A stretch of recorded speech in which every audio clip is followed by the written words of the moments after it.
Hello, it's your boy Davidoff. Welcome back to Movie Monday. It's time for my favorite set of movies ever, including my favorite movie ever, The Dark Knight. This trilogy is just bloody amazing, and I just love it. I love the story arc, I love the whole trilogy, and it's just so damn good. And this week, I'm gonna experience it in glorious 4K. I've seen it in 4K, seen it on Blu-ray, seen it on DVD, seen a couple of them in cinemas. I am obsessed with these movies. I've seen them so many times in my life, but I want to see them again, because why on earth not? But I haven't seen them yet on this LG CX 55-inch OLED TV with Dolby Vision. It's going to look amazing on this, and I haven't seen it on this TV yet, so there's going to be a nice sort of home cinema experience. So even though I've watched these countless amounts of times, especially the second one, I always like to watch these uninterrupted, no matter the circumstance, uninterrupted and with the lights off. So how this video is going to work is I'm going to tell you my thoughts after the movie. It's not going to be like anything too detailed, like spoiler talk wise, but I'm just going to like tell you my quick thoughts on each movie. That's how it's going to work. And yeah, these movies are just too good to take your eye off, so I will not be taking my eye off these movies for any reason. Christopher Nolan is someone who makes movies made for cinema. He makes them look good, he makes them sound good, and he's not a huge fan of like franchises. So I just appreciate the fact that he came back and made 2 more movies after Batman Begins. Like, he made the first one without even thinking about a sequel, but he came back and made a proper series out of it, and he closed it out so well. So props to him. My favourite director as well. Alrighty then, let's do this. Well, that was fun, apart from my Blu-ray player. My 4K Blu-ray player, for some reason, with some 4K movies, when it gets to a certain point, it freezes and it starts glitching. So I got to eject the disc and reinsert, and it plays as normal. It's very weird. It happens with some 4K Blu-rays, but not all of them. But if it happens multiple times, then it can't just be the disc, can it? So my player might be a bit dodgy. Anyway, apart from that, great experience. For me, in terms of comic book movies, both DC, Marvel and others, for me this is the best origin story. I think it's a really good movie. I honestly think that it's almost as good as The Dark Knight. The Dark Knight obviously is on another level, and I felt the Joker's the reason why it was so elevated. But I don't think this movie is that far off to being on that level. I honestly don't think this movie is that far off. I think it's really good. I just love it, and the Joker element added in the next movie obviously elevated the franchise. But the teaser as well, the teaser at the end of the Joker was cool as well. I like how that was done. But yeah, this is a really good movie. Liam Neeson, I think, plays a good villain. I like the way it's done. The one downside to this whole trilogy is the fight scenes. I felt they always could have been done better, choreography wise and everything else wise. The way it's filmed, the fight scenes could always have been done better. But story wise and everything else wise, it's just incredible what they achieve with these movies. Honestly, I don't think this movie needs the 4K. I think, well, first of all, they look good anyway. But honestly, the 4K upgrade on this, you know, it didn't seem like it was necessary. Like, it looked good, it looked better, but not that much better. And I think that's partly because the original looks fine anyway. But yeah, the 4K version isn't. If you're buying it individually, you could probably buy the Blu-ray for this one, but yeah, I had to get the box set obviously. But yeah, the 4K isn't like something to shout about in this movie. But apart from that, you know, visuals are nice. Also, the theme, the score of these movies is unbelievable. The theme of the Batman himself and everything else, just the theme is so good. I think with the 4K version, I'm more impressed with the sound than the visuals. Like, the sound is incredible, but the score, I could listen. Like, there's YouTube videos of like 1 hour long mashups of the Dark Knight theme song, and I can just listen to that and work out. Like, it's such a good theme.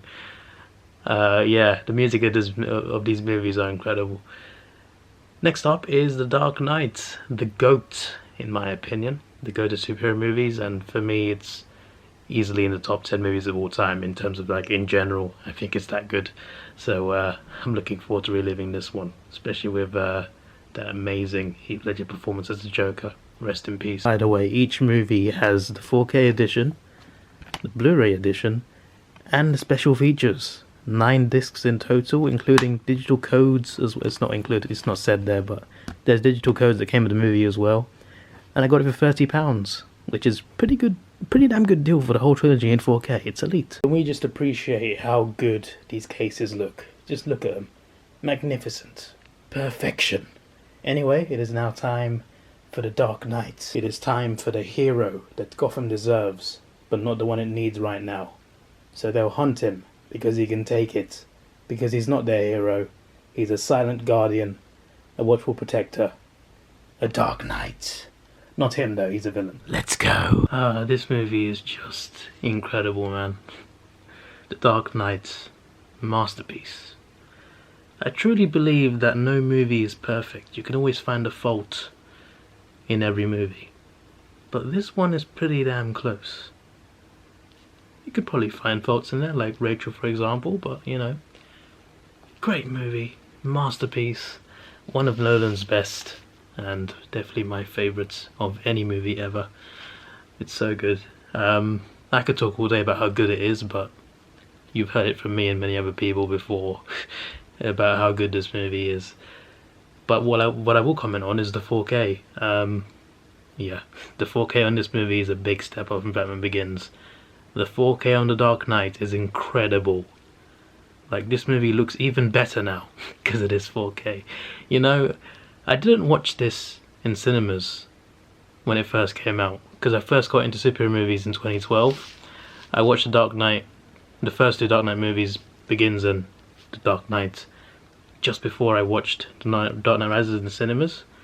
And also that was the same year that The Avengers came out, so I was like, my fan, well, me becoming such a big fan of superhero movies came from that year, from the Avengers movie and Dark Knight Rises. Anyway, I didn't see The Dark Knight in cinemas until they re-released it for the 10-year anniversary.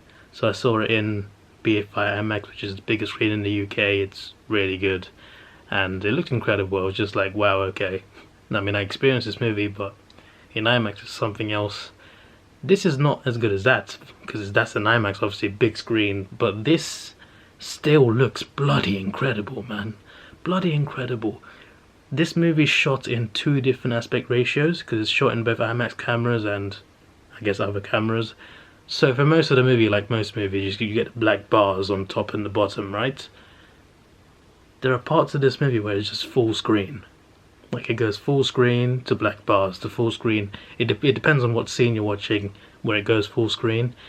And the transition is seamless. Like, it seems like there's no transition. It just goes full screen from black bars and you don't even notice. And then you do notice it, you're like, whoa, wait a second, this is full screen. When did it change? The opening scenes in full screen as well. Oh my days. The full screen scenes especially, because they're filmed in IMAX, they're filmed for IMAX in a different aspect ratio, a big aspect ratio, all round. They look incredible on this television. Like, they looked incredible in IMAX as well in cinemas when I saw it at 10-year anniversary, but on this television they look incredible. Even the non-full screen scenes looked incredible. One of my favourites, actually, full screen wise, was the chase scene after Harvey lied that he was Batman and he was being transported and the Joker attacked and Batman comes in to save him. That whole chase scene, incredible sequence. The opening sequence as well with the bank robbery, bank heist, incredible scene. The fight scene at the end between Batman and Joker, incredible. It looked so crisp and so nice. This is what I bought this TV for. I bought this TV to experience movies in a way that's supposed to be experienced at home.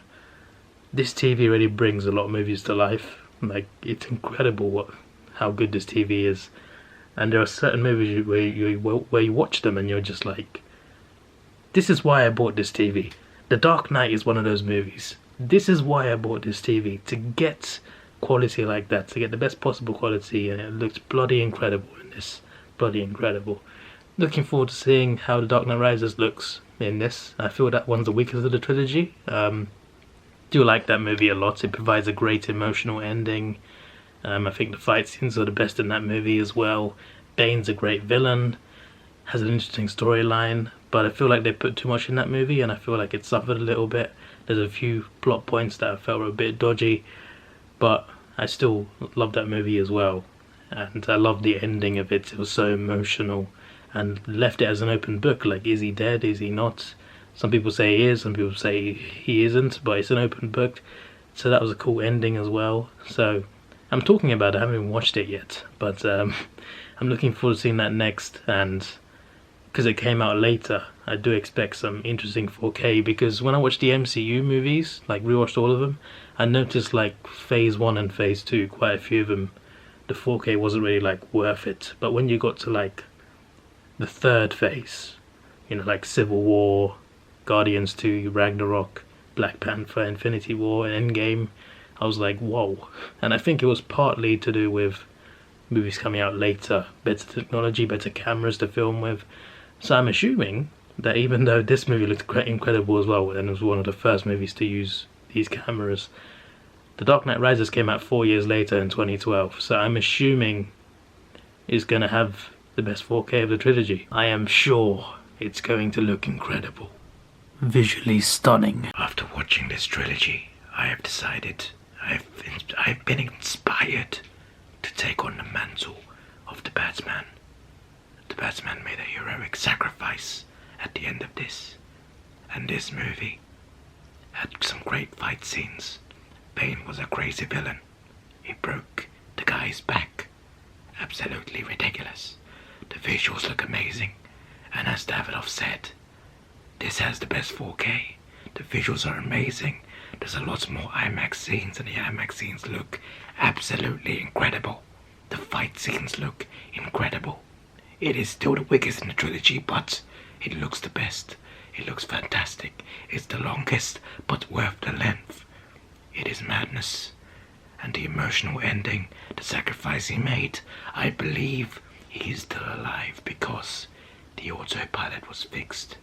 They mentioned the autopilot too many times for me to think that he's dead. He is alive. I am telling you, he is alive. And until he returns, I will take up the mantle, and I will be great. Also, the scene where Jim Gordon finds out that Bruce Wayne was the Batman, that was amazing. One of my favourite parts of the whole trilogy. But this trilogy was amazing. As a whole, great story. I've heard rumours about them making potential spin-offs and sequels, and I say to that, no. Leave it alone. This trilogy deserves to stand on its own. It's perfect as a trilogy. Let it go. Leave it alone. But it's still fantastic. And even better in 4K Ultra HD. This has been Movie Monday. This has been Batman. Please like, share, subscribe. Thanks for watching. Have a good day. And goodbye.